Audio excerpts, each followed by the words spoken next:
Okay, this is Nissan Navara EL. Alright, tingnan natin yung concern ni sir. Ilaw. Tingnan nyo po nga po. Naka-on. Wala pa. Ayun, naka-max AC po, naka-blower po kayo. Meron yan.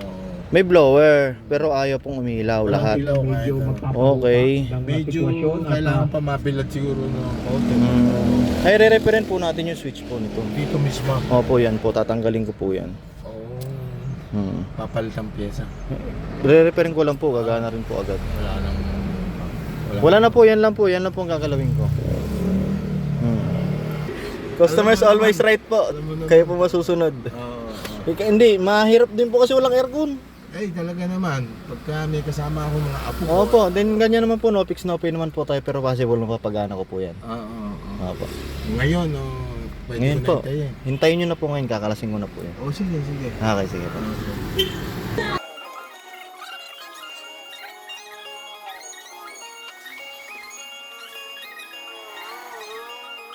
Yan, on pa lang po, umilaw na siya. On pa lang, start natin. Yan, on.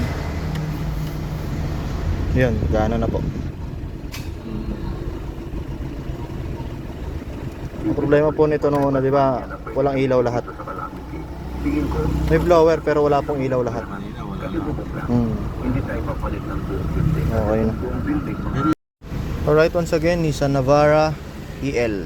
Okay na po yung kanyang climate control switch. Functional na lahat.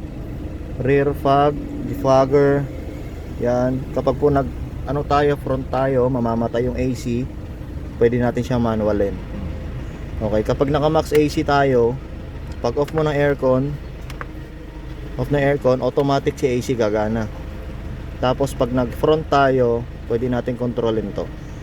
Yan. Pag nag-on tayo, di pagagana yan. Tsaka natin kapagaganahin. Kumbaga manual mode. Pero pag automatic AC, max AC, okay na po. Okay na po, sir. Thank you po kay bossing. Thank you very much. Di na po mainitan. Di na mainitan. Okay, alright. 3 months warranty po tayo ha. 3 months warranty. Okay, thank you. Okay, alright.